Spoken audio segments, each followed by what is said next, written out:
pertama ekspektasiku itu masuk sana itu wah ini macam-macam PNS kan gitu kan, bergaya PNS gitu segala macem. Dikira cuma duduk manis gitu kan. Wah ternyata di luar ekspektasi saya. Oh, di luar ekspektasi. Iya. Mereka tuh bakal lebih semangat kalau misalkan ntar ada hadiahnya. Waduh. Aduh. Iya kan. Jadi Harus nyiapin nih. Iya harus gitu. nyiapin. Ya mungkin Kalau malam tuh selalu overthinking, kira-kira besok kita di magang ini gimana ya enaknya ya gitu. 4 bulan, overthinking. Aduh. Kacau. Tapi tetap enjoy. Tetap enjoy. Nangis sedikit ya apa sih? Nangis dikit gak apa-apa. Hai Visitarians, hari ini bersama dengan aku Alisa akan membahas keseruan-keseruan lagi nih yang menarik-menarik, yang seru-seru dari pengalaman-pengalaman kakak-kakak yang udah selesai magang MBKM. Dan tentunya di sini aku nggak sendirian, aku bersama dengan Kak Nungki dan juga Kak Halim. Kita sapa-sapa dulu. Halo Kak Nungki dan Kak Halim. Halo. Halo. Oke, karena kita masih belum kenal nih ya, gimana kalau kita kenalan dulu sama Visitarians? Bisa dikenalin dari nama, prodi, semester berapa, dan juga magangnya di mana? Dari Kak Nungki dulu boleh, silakan. Halo, namaku Nungki. Sekarang ini semester 6 dan kemarin magang di Balai Besar Konservasi Sumber Daya Alam Jawa Timur. Balai Besar, wah keren banget itu Kak ya. Halo Kak Halim sendiri, di mana? Halo masyarakat Winsa. Halo. Kenalkan nama saya Halim Fadli, saya prodi Sosiologi semester 6 dan kemarin magang di UPTP RSMP Surabaya. Keren sekali, tepuk tangan yuk buat kakak-kakak keren kita ini. Wah, oh iya kakak-kakak, langsung aja nggak sih aku tuh masih belum tahu nih MBKM tuh apa sih sebenarnya? Magang MBKM sendiri tuh apa? Siapa nih yang mau jawab duluan? Oke, Kak Nuki duluan nih, silakan. Ya singkat aja sih, pada umumnya MBKM itu semuanya tahu kalau MBKM itu magang Merdeka Belajar Kampus Merdeka. Merdeka Belajar Kampus Merdeka. Itu aja sih yang aku tahu. Itu aja yang kakak tahu. Nah menurut kakak nih MBKM nih bermanfaat nggak? Sangat bermanfaat sekali. Sangat bermanfaat. Soalnya apa ya, magang MBKM ini membuat kita itu tahu kenyataan di lapangan itu seperti apa gitu loh. Oke,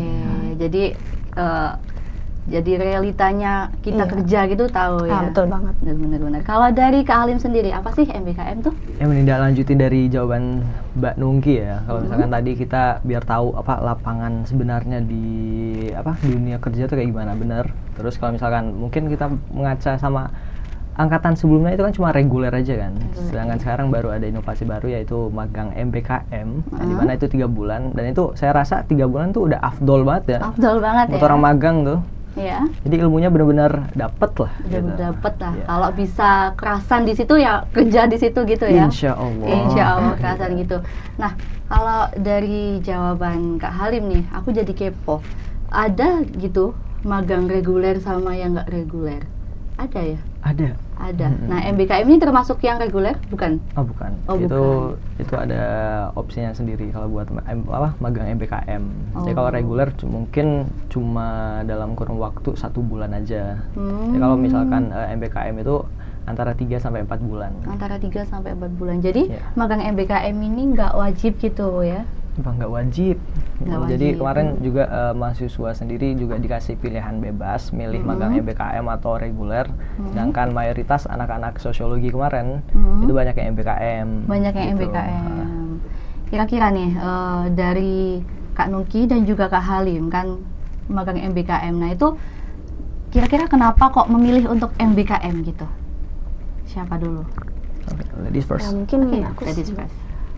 kenapa kok milih magang MBKM? Soalnya ya jujur aja ya. Jujur. Sebetulnya udah bosen juga kan kita matkul di kelas terus menerus kan udah berapa tahun dari semester 1 sampai 5 kan. Bener. Pengennya kan sesuatu yang beda kan. Mumpung MBKM ini juga salah satu program yang mata kuliahnya dikonversikan ke magang.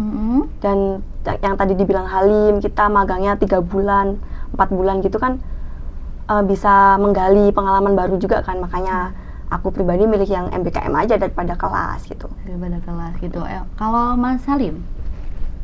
Sama sih kayak apa namanya Mas Nukat, maksudnya tuh aku juga agak bosan ya kalau misalkan selalu monoton di kelas gitu kan. Jadi penerapan dalam ilmu sosiologinya sendiri itu kayak kurang gitu. Oh gitu. Jadi biar penempatannya itu secara in real life gitu lah. Gitu. Jadi perbedaannya MBKM dengan reguler itu gimana sih? Kalau dari tadi kalau reguler itu di kelas gitu, ini bedanya gimana? Oh enggak, gini. Reguler itu magangnya itu kayak magang-magang pada sebelumnya gitu kan, cuma dalam jangka waktu 1 bulan. 1 bulan. Tapi kalau misalkan itu kita tuh dikasih 3 opsi kan. Yang pertama itu ada kelas sendiri. Tapi persyaratan harus 30 anak kayak gitu. Oh gitu. Terus yang kedua reguler, magang reguler, dan yang ketiga itu MBKM. Sedangkan kemarin mayoritas anak-anak sosiologi itu milih magang MBKM. Jadi impossible dong kalau misalkan kita ngambil opsi yang pertama di kelas kayak gitu. Kita nggak bisa ngehimpun sebanyak mungkin itu yang bisa sekelas sama kita gitu kan. Betul banget. Betul banget. Oke. Dari situ MBKM ini cara daftarnya itu kayak gimana sih Kak? Ini daftar ke instansinya masing-masing atau? Dari kampus itu apa disediain apa gimana? Kalau dari instansiku ya di Balai Besar Konservasi itu pendaftarannya cukup gampang sih Mbak. Cuman kita kirimkan proposal ke instansi. Setelah itu dari instansi menghubungi kembali ke kita, kita dijadwalkan untuk presentasi. Jadi kita presentasi bersama staf-staf Balai Besar Konservasi. Kita ditanya tujuan kita magang apa, kita kenapa milih magang di sana gitu. Gitu sih. Nah setelah dipresentasikan, dikasih kabar lagi kalau misalkan kita diterima magang di sana, barulah kita memulai magang itu di tanggal yang ditentukan oleh instansi. Oh, oke. Jadi bisa sampai nggak keterima magang di situ gitu bisa? Bisa, tergantung dari instansinya sendiri. Kalau misalkan kuotanya udah nggak memumpuni ya bagi anak-anak magang, udah nggak bakal terima kayak gitu. Oh, kayak gitu. Di tempatnya Mas Salim juga kayak gitu? Kalau aku sebelumnya tuh ada yang pernah daftar di tempatku. Ya kebetulan aku daftar magang di di UPTPR SMP Surabaya. Nah itu sebelumnya ada yang daftar, tapi mereka tuh kayak kuota dari yang disediain dari instansiku itu masih belum ada gitu, masih belum kebuka. Nah berarti pas aku lagi ngajuin proposal, rezekiku dong kayak gitu dong. Alhamdulillah. Nah itu masih ada. Udah aku daftar deh, nyediain proposal, ngajuin proposal segala macem, terus udah ngejelasin sama kepalanya juga kayak gitu. Dan akhirnya alhamdulillah keterima. Alhamdulillah keterima. Oke. Dari tempat-tempat yang dimagangin sama kakak-kakak ini, kira-kira ada nggak sih kayak keinginan aku mau magang di sini soalnya gini, soalnya gitu-gitu, ada nggak? Dari Mas Salim coba deh. Kalau aku kan itu UPTPR SMP kan mungkin itu salah satu cabangnya ya. Nah itu pusatnya itu dari Dinas Sosial Provinsi Jawa Timur. Nah pertama ekspektasiku itu masuk sana itu wah ini macam-macam PNS kan gitu kan, gaya PNS gitu segala macem, dikira cuma duduk manis gitu kan. Wah ternyata di luar ekspektasi saya. Oh di luar ekspektasi. Iya, kan di sana karena di UPT-nya aku, di instansi aku itu ngebuka kelas, jadi otomatis aku yang anak-anak magang itu disuruh ngisi kelas juga. Ngisi kelas juga. Iya, ngisi kelas juga. Ngisi kelas tuh jadi kita tuh kayak melakukan pengajaran gitu. Iya, pengajaran ke anak-anak itu. Dan anak-anak itu kan terbagi dua ya. Ada penerima manfaat reguler sama yang satunya itu istilahnya ABH, anak berhadapan hukum. Nah, itu dua-duanya kita ngisi dari hari Senin sampai hari aktif. Jumat. Iya, hari Jumat. Senin sampai Jumat gitu ya. Iya, betul. Oke. Jadi dari Mas Salim ini sampai ngisi-ngisi kelas gitu kegiatan-kegiatannya. Kalau dari Mbak? Kalau dari aku kegiatan magang. Aku kalau misalkan menjelaskan kegiatan magangku ini agak bingung soalnya apa ya Mbak ya? Abstrak banget. Iya, agak abstrak gitu loh. Oke. Mungkin gini deh, milih di magang di situ tuh kenapa dulu? Ya. Ekspektasinya, terus ternyata apa yang terjadi di sana? Yang pertama kenapa milih ke Balai Besar Konservasi? Aku awalnya memang suka sama instansinya kan. Suka sama instansi. Soalnya mereka ini berkecimpung di alam lah. Nah, aku suka banget itu. Nah, ternyata pas sampai di lapangan untuk jurusan sosiologi itu nggak ditempatin di kegiatan yang ke alam-alaman gitu, enggak. Kita difokuskan ke pengabdian masyarakatnya. Ternyata mereka itu punya salah satu tupoksi yang bunyinya itu pemberdayaan masyarakat. Tapi ini sih masih bisa main-main ke alamnya juga, soalnya pemberdayaan yang dilakukan BKSDA ini tepatnya itu di kawasan konservasi gitu loh Mbak. Nah, kawasan konservasinya itu cagar alam. Nah, kebetulan cagar alam ini kan punya desa penyangga. Nah, desa penyangga ini yang dijadikan fokus untuk membentuk pemberdayaan masyarakat itu tadi. Oh, jadi masyarakatnya itu juga dibikin sadar gitu akan alam-alam itu tadi ya? Iya. Oke. Terus ya. Oke, kayak gitu ya. Jadi yang bisa aku tarik dari sini tuh ternyata anak-anak sosiologi itu kalau di tempat magang itu sama-sama dihadapkan dengan orang-orang gitu ya. Sama-sama nanti kita bakal bersosialisasi. Walaupun nanti kita ekspektasinya kayak Mas Halim tadi ekspektasinya duduk-duduk kayak CPNS terus ya udah lihat-lihat gitu. Kalau Mbak Nungki ekspektasinya ke alam-alam, ternyata sama-sama kita nanti terjun ke masyarakat. Karena kita sosiologi gitu ya. Oke.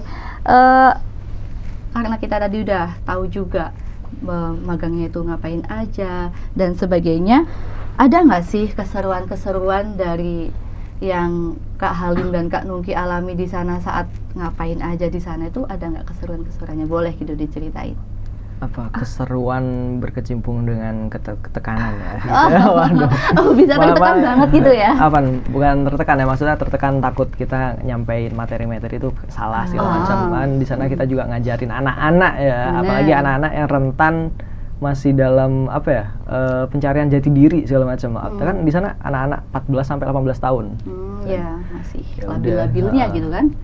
Pernah ada salah satu anak aku ajak buat ngobrol gitu kan, kalian tuh lebih suka kelas biasa atau kayak gimana kayak gitu. Soalnya waktu itu kita coba buat semacam game segala macam kayak gitu, dan mereka tuh suka kayak gitu. Terus kita juga diingetin sama petugas UPT-nya itu, mereka tuh bakal lebih semangat kalau misalkan antar ada hadiahnya. Waduh. Gitu kan. Jadi nyiapin nih. Iya, harus nyiapin. Ya mungkin kita jadwal seminggu sekali ada kelas yang kita kasihin, atau enggak ada anak-anak yang kita kasihin hadiah ya, gara-gara dia spiritnya bagus lah, disiplin lah kayak gitu. Soalnya kita dari pihak UPT itu kita sebelum kita mulai magang kita tuh udah harus nyiapin proker. Selama 3 bulan itu kita ngapain aja kayak gitu. Oke, itu individu? Enggak, satu kelompok. Oh, satu kelompok. Untung kan mungkin kemarin ada anak magang lainnya, kita bisa terbantu, bisa collab sama mereka kayak gitu. Ya udah gitu. Jadi bebannya itu nggak terlalu berat gitu kan. Jadi ada peringan gitu. Oke.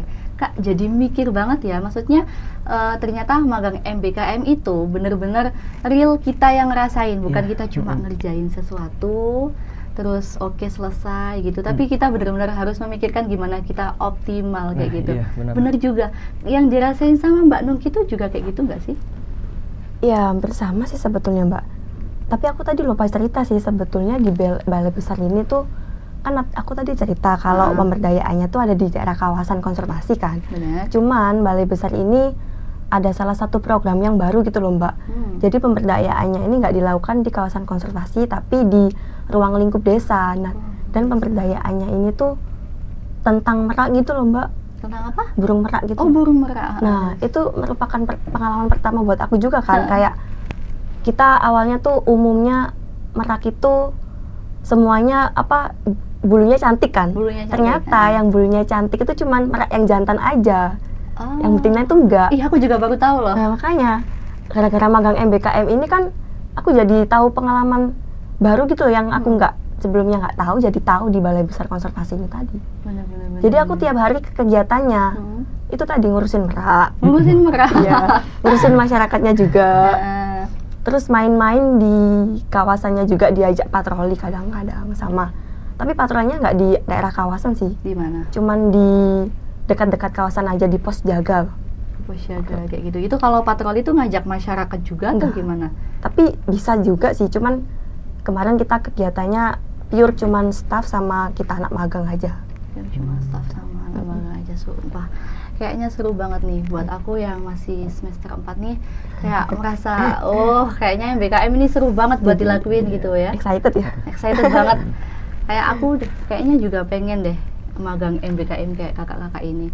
Oke, Visiptarians, kalau teman-teman mau juga merasakan keseruan magang seperti kakak-kakak ini, bisa banget magang di Ayam Bakar Pak D. Karena di Ayam Bakar Pak D itu juga memberikan kesempatan buat mahasiswa-mahasiswa yang mau magang di sana. Seperti itu. Yang nggak pernah kepikiran kan mau magang di Ayam Bakar Pak D? Biasa Jadi makan kayaknya aja. ini ya. Biasanya makan Kalau aja. magang di tempat-tempat gitu kayaknya dapat pengalaman banyak juga ya kayaknya. Iya, tentu saja. Kayaknya emang MBKM ini benar-benar full ngali pengalaman gitu ya. Bener-bener. Keren, parah. Keren. Oke, Kak Halim dulu deh ini. Aku pengen nanya nih, Apa? ada nggak sih tantangan? Tantangan ya. Tadi kan udah kegiatan apa. Sekarang tantangannya yang paling berat dilakukan tuh apa? Yang tantangan terbesarku selama magang di instansi itu ya, kayak selalu nerapin kedisiplin bagi anak-anak. Nah itu susah. Istilahnya tuh kayak kita istiqomah dalam kayak disiplin itu. Nah itu susah banget. Masya Allah, tabarakallah. Tuh. Iya. Nah itu susah banget. Soalnya ya kita nyesuaiin juga sih anak-anak mood-moodnya gimana kayak gitu. Soalnya siang pasti udah lemes semua. Ya juga yang ngajar juga mau lemes juga Ikut nih lemes dek. juga, Kayak gitu. udah Mau siang gimana juga. kayak gitu kan. Bener. Udah tantangannya itu juga. Tantangannya itu karena kita harus benar-benar besar Harus- hati iya, gitu ya. Harus lapang dada. Harus gitu kan. lapang dada. Udah kita ngelakuin ini buat Buat laporan. laporan. Juga terus- berhadapan gitu. Iya, ngurusin anak-anak, dibilang bocah ya bocah sih, Iya, kayak bocah. gitu kan. Tapi Tuh. Mas Halim suka nggak sama anak-anak? Ya kalau anak bayi mah suka gitu kan. Cuma ini anaknya udah petakilan nih Bu. Udah gitu kan. petakilan. Iya. Ya ampun. Kalau dari Mbak Nungki, ada nggak? Tantangan magang ya. Ya tantangan. Bisa bikin nangis-nangis mungkin ya. Enggak Pak, paling nyabut meraknya itu. Aduh. Aduh terharu nih, Apa ya, kasihan gitu. tantangan kemarin itu ya cuman ini sih, takut nggak bisa menyeimbangkan apa yang diharapkan instansi gitu loh Mbak. Kita kan di sana magang itu kan ibaratnya kita belajar kan, belajar di dunia kerja. Benar. Nah, ketika kita sudah dikasih pembelajaran tersebut, kita takutnya nggak bisa, sulit menerima gitu loh. Wow. Itu sih yang menjadi ketakutan untuk aku sendiri. Sulit menerimanya nih apa? Kayak peraturan-peraturan di sana kah? Atau di sana tuh ada kayak semacam harus gini biar bisa bagus kerjanya kayak gitu? Lebih tepatnya yang aku rasa selama ini tuh kita tuh dituntut ini loh, menciptakan suatu inovasi gitu loh Mbak. Oh. Cuman nggak diharuskan, cuman Benar-benar. kalau bisa gitu. Kalau bisa kan jadi di kasih cuman jempol gitu. gitu sih. Makanya kalau malam tuh selalu overthinking, kira-kira besok kita di magang ini gimana ya enaknya ya gitu. Udah 4 bulan, overthinking. Aduh, Kacau udah deh. bangun. Tapi tetap enjoy. Tapi tetap enjoy. Nangis dikit ya apa sih? Nangis dikit gak apa-apa. Tapi nggak ada kayak kisah-kisah apa ya, kisah cinta-cinta gitu, cilek-cilek di magang Kalau gitu nggak cilok, ada. Kalau di aku enggak, itu Nggak ada. pure lanang kape. Jadi nggak ada cinta-cintaan. Oh, nggak ada Tapi cinta-cintaan. ada satu hal yang menurutku aku respect banget sama mereka ya. Kita kan disuruh kita dari anak-anak magang tuh kita nyediain kertas kotak kayak gitu segala macem. Nah itu disuruh tulis kesan dari mereka sendiri kayak gitu. Pesan. Nah itu wah, aku tuh terjedak-jeduk nih hati nih, masih melanang begini ya Pak ya, gitu kan. Soalnya terharu lah gitu kan, anak yang udah kevonis kayak gini, yang aku lihat selama 3 bulan petakilannya, naudzubillah nih kayak gitu kan, bisa nulis sebagus ini gitu.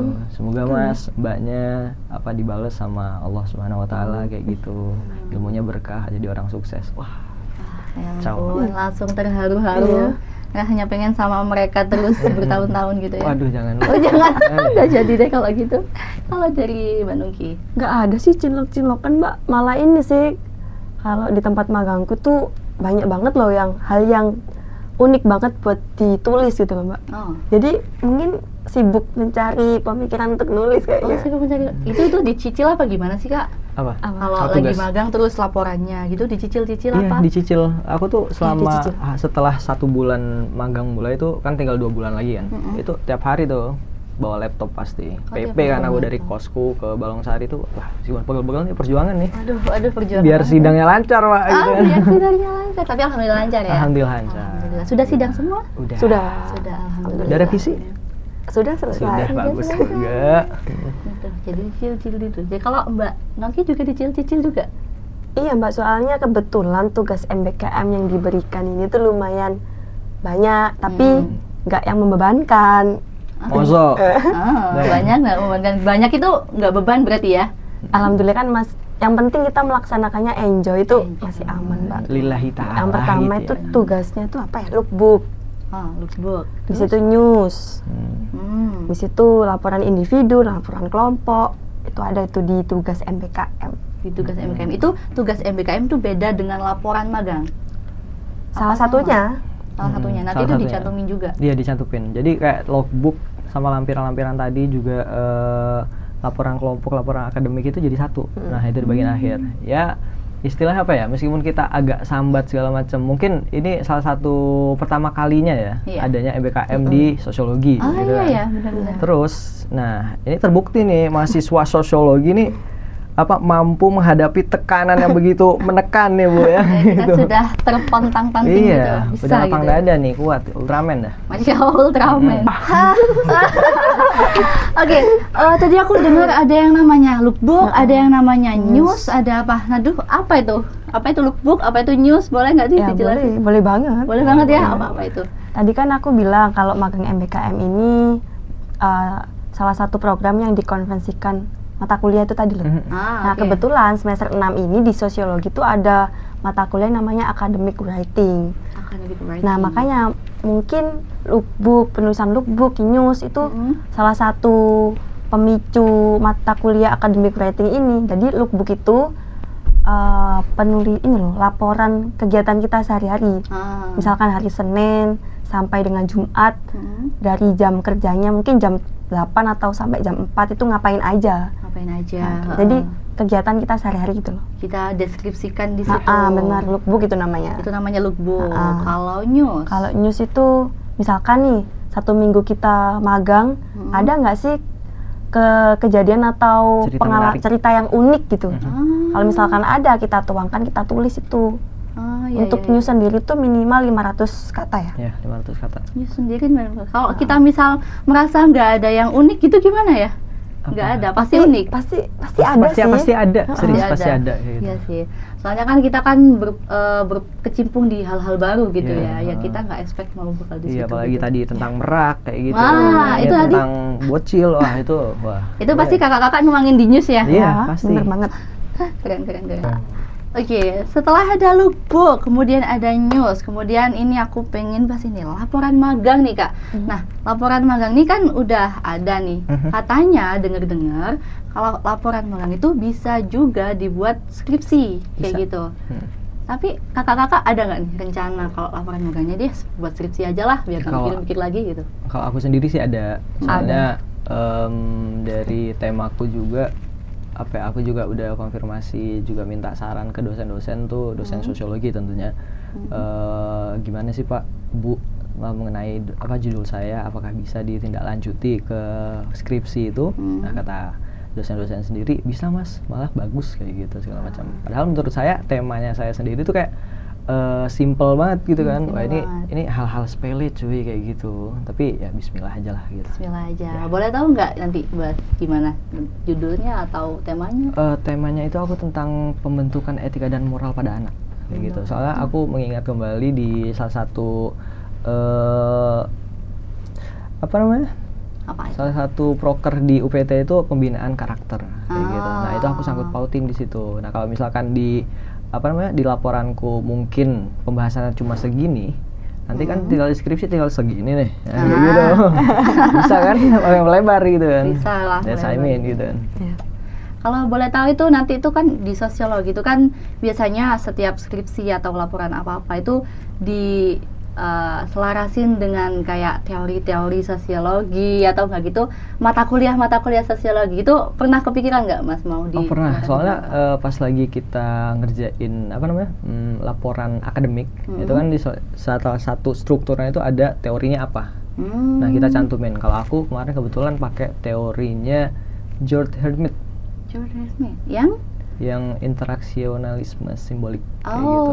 Jadi melalui simbol-simbol itu anak-anak ini bisa kayak mendapatkan arti baru dari apa yang kita contohin kayak gitu. Kayak misalkan kita sedekah nih, atau enggak kita pakai, kalau kita berinteraksi itu pakai akhlakul karimah atau adab segala macam. Nah itu mungkin dari perilaku kita sendiri itu bisa mencerminkan ke anak-anak itu sendiri gitu. Waduh, keren loh Visiptarians. Ini tuh bener-bener MBKM tuh bisa bikin kita, masya Allah, kita bisa lebih open minded dengan segala sesuatu yang ada di sekitar kita tuh. Tepuk tangan dulu dong.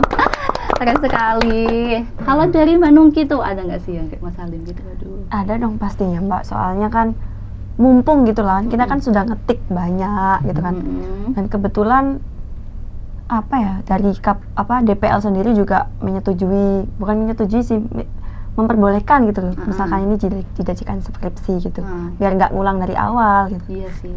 Ada, boleh. ya kan begitu. Sama juga ini ada teorinya juga udah sempat kepikiran. Ada, sudah dicantumkan juga kan. Sudah dicantumkan di laporannya. Apa itu teorinya? Sama kayak ini. Oh sama? Samaan nih? Waduh, janjian apa gimana? Lo ngikutin ya? Enggak, waduh samaan ya. Soalnya kan aku kan berbicara mengenai strategi. Wajar dong kalau pakai interaksionisme simbolik. Bisa itu dijelaskan kayak gimana nanti arahnya, strategi dengan interaksionisme simbolik gitu. Pengen tahu. Nanti aja. Oh nanti aja, oke. Lanjut 2 ya. Lanjut 2 ya.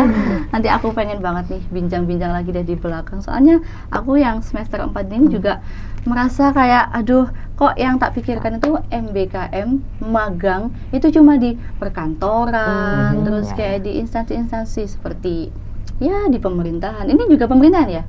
Iya. Pemerintahan. Tapi nggak melulu tentang kantor begitu kan? Tidak. Oke, kalau suka duka ada nggak sih buat bikin laporan gitu? Barangkali ada tiba-tiba kehapus, aduh hilang deh. Atau lagi buntu udah nggak tahu mau lanjutin apa, ada nggak dari Mbak Nungki coba? Suka dukanya bikin laporan kayaknya banyak dukanya. Banyak dukanya. Jangan nangis dulu, tisu. Nggak ada tisu ya Mas? Ya? Tapi kalau udah selesai happy banget Mbak. Happy banget. Soalnya kan apalagi bisa dijadikan skripsi kan kayak keren ya aku nih.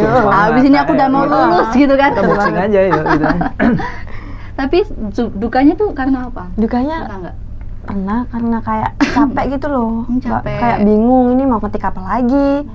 Soalnya kalau kata DPL saya kurang dikembangin lagi tuh Mbak kata-katanya. Memang kan kalau kita menulis itu yang paling susah kan mengembangkan kalimat-kalimat itu tadi.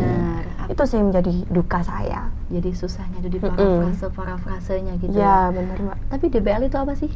DPL itu dosen pembimbing lapangan. Oh, dosen pembimbing lapangan. Jadi ini ketika kita magang dari kampus namanya DPL, kalau dari instansi namanya dosen pamong. Dosen pamong. Jadi kita nggak benar-benar dilepas gitu loh Mbak. Ada yang membimbing, yang ngasih kita arahan lah. Oh gitu. Nah dosen pamong itu nanti kita dapat sendiri-sendiri atau per kelompok atau gimana? Per kelompok 1 DPL. Per kelompok 1 DPL. Ya, kalau pamong itu nyesuaiin dari instansinya sendiri. Tapi gitu. bisa sampai nggak ada dosen pamong gitu nggak? Nggak mungkin. Nah, itu impossible gitu ya. Kalau Mas Halim itu juga ada DPL sama ada pamong? DPL ku ada, pamongku ada. Nah dari dosen pamongku itu makanya aku diutus buat bikin proker kayak gitu selama 3 bulan itu. Magang tuh mau ngapain harus jelas segala macam. Meskipun dalam tekanan harus siap gitu kan. Siap gitu ya. Siap. Kita udah kayak militeran gitu ya, meskipun sosial Yeah. lagi. Ada dukanya nggak pas bikin laporan gitu? Dukanya tuh punggung ya, agak encok gue. Iya Bawa sih. laptop tiap hari, mungkin pas balik udah capek. Soalnya kita pas mau niat ngerjain setelah bebersih, setelah pulang sampai kosan jam 5 sore segala macem, udah bersih, udah pas habis sholat tuh kerjanya apa tidur aja kali ya gitu kan, demi kesehatan nih. Bener-bener. Tidur dulu kali ya, nanti bangun gitu. Cuma capeknya aja sih Mbak. Capeknya aja. Tapi nggak pernah ada kejadian-kejadian kayak ke-delete atau gimana, nggak pernah ya? Nggak, paling cuma error aja. Apa-apa aja. Laptop pun udah nggak nerima kita Iya, udah. cuma nge-freeze gitu ya. Itu nggak apa-apa gitu. Santai. Besok lagi gitu. Besok lagi. Keren. Oke, aku kepo banget nih Kak. Kalau magang itu kita itu harus individu atau kita harus nyari kelompok atau memang ada ketentuan-ketentuannya, misal kelompok harus berjumlah segini dan sebagainya, itu ada nggak? Itu nyesuaiin lagi ke anak-anaknya sendiri. Jadi nanti setelah kalau misalkan kamu udah ditentuin kelompok, terus kamu ada keinginan buat sendiri, nanti bisa konfirmasi ke Kaprodi atau Sekprodi. Terus alasannya juga harus jelas kayak gitu dan masuk akal begitu. Oh, tapi walaupun kita masih belum memutuskan untuk individu, sudah pasti berkelompok gitu Apa ya? iya pasti udah dikelompokin sama pihak Pihak Visualki kampus. sendiri, ya pihak kampus. Berapa orang itu satu kelompok? Bervariasi sih kayak gitu, ada yang 4, ada yang 5, ada yang 3, ada yang waktu itu ada ya paling banyak 5 ya, Paling banyak 5? 5-6. Nggak tahu, cuman kembali lagi ke instansi juga sih. Ah, iya. Kadang kan ada yang misalkan kita udah naruh proposal 5 orang kan misalkan, tapi dari instansi tuh cuman menyetujui cuman 3. Oh. Itu ada juga itu. Kemarin teman aku daftarnya 2 orang kan, tapi ternyata kuotanya cuman tinggal 1 orang. Oh. Jadi yang magang dia sendirian. Kalau kemarin aku yang di BKSDA itu 5 orang. 5 orang itu nggak keseleksi udah? Nggak Semuanya boleh, malah boleh nambah lagi waktu itu. boleh? Oh, boleh nambah lagi. Oh, jadi kelompok-kelompok ini ditentukan sesuai dengan instansinya. Bener. Kalau milih sendiri gitu bisa nggak? Kayak aku pengen sekelompok magang sama ini gitu bisa nggak? Bisa. Bisa. Sefleksibel itu kok MBKM. Sefleksibel itu ya. Iya, milih sendiri. Walaupun individu, kira-kira beratan mana sih individu sama kelompok? Nah gini ya, biar tak jelasin ya. Kita Kalau jelasin. misalkan kelompok itu bisa dibilang enak kalau misalkan anggotanya tuh bisa diajak kerja sama semua. Ah. Jadi nggak, misalkan kita kitanya udah hektik banget buat kerjain tugas biar selesai, biar cepet tidur segala macam kayak gitu. Sedangkan kelompoknya ini, anggotanya ini masih apa ya, santai, wah santai dulu nggak sih, kita chill dulu, kita ngopi dulu gitu. Nah ini kesuwen kayak gitu. Iya. Mungkin pas lagi deadline-nya baru nih, gacor pak kayak gitu. Gacor Pak. Oke, dari ini semua tuh ya kakak-kakak ada pernah nggak sih gambaran kayaknya aku mau deh kerja di sini aja soalnya aku betah gitu. Ada nggak gambaran kayak gitu? Kalau dari aku, Mm-mm.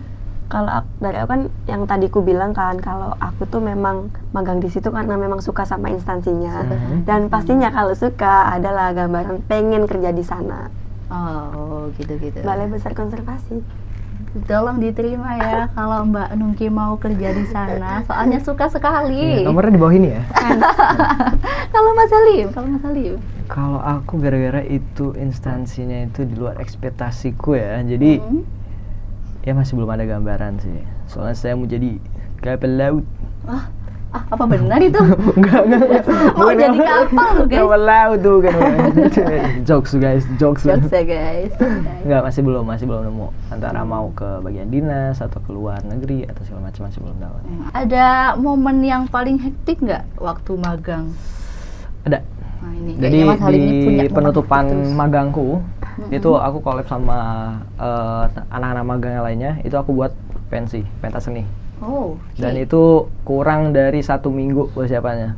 Jadi minggu depannya hari Senin itu tampil kayak gitu. Dan itu bener-bener sampai malam kita latihan anak-anak, kita harus nyari anak-anak, mana anak-anak yang mau, mana yang suaranya bagus, mana yang bener-bener niat segala macem kayak gitu. Dan kita belum nyiapin hadiahnya, belum nyiapin temanya atau enggak dekornya kayak segala macam. Wah itu jadi 1 malam itu benar-benar hektik. Itu alhamdulillah berhasil. Alhamdulillah berhasil. Jadi kelompok magang itu jadi suatu panitia kecil gitu Iya, ya.